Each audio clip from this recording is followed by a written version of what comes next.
Hey guys, quick one here for you. So my rear brakes were making a lot of squealing and kind of dump truck noises and whenever you were going slow. So I got into them, and while the springs and everything in here are new, what I noticed is the brakes have been cutting grooves in these contact points on the backing plate, which means they were getting stuck. And they were carving grooves, and that's why they weren't working right. And that's also why whenever you did heavy braking, that the brakes would feel weird. They'd like lock up and do weird things, even though the analog brake system didn't turn on. So the way you fix this, if the damage isn't too bad, is you got to grind it flat, which is what you can see I'm doing here. And I'm just using, like, this one still has some groove in it I need to take care of, but what I'm using is just a little, this is a jeweler's rotary tool and a cheap grind head on it.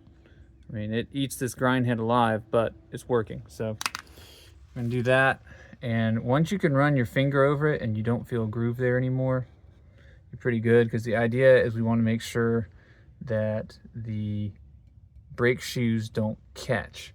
Now you may be thinking, well, why was it catching in the first place? While it was probably catching in the first place, is it could be that these pads were a little bit out of spec. These are power stops, and I wasn't super impressed with them. And honestly, the more likely reason is when I first did all the brakes on this vehicle, I didn't turn the drums. And what that means is when you take them to a shop, and they have a special cutting machine, and they cut the inside surface of the drum smooth again. And if you have a warped drum, or you have a drum that's used, what happens on a used drum is you start getting this lip, this ridge that forms on the edge of the drum. And what that can do, if it's too big, is it can push your brake shoes into the contact pad when it's not supposed to do that, and cause it to dig. So I took these drums to a local part house yesterday. They charged me a grand total of $36 to turn 2 drums, so $18 per drum. Not bad. These drums were still within specs, so they could be turned. If drums are too thin, you can't turn them. So these are good to go now, and I'm cleaning up the contact pads. And then the very last thing we need to do once the pads are cleaned up is we're going to need to apply some form of grease. Wheel bearing grease is fine. Brake grease is fine. Some people use copper-based anti-seize. No problems.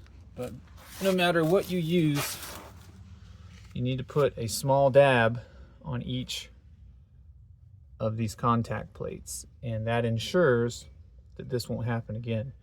Because if this gets too damaged to where you can't weld it, or to fill in the missing spots, or you can't grind it down or whatever, you need a new backing plate. And the thing about that is, at least on this model vehicle, the axle has to come out. And for the axle to come out, you have to open up the rear differential and take some clips loose.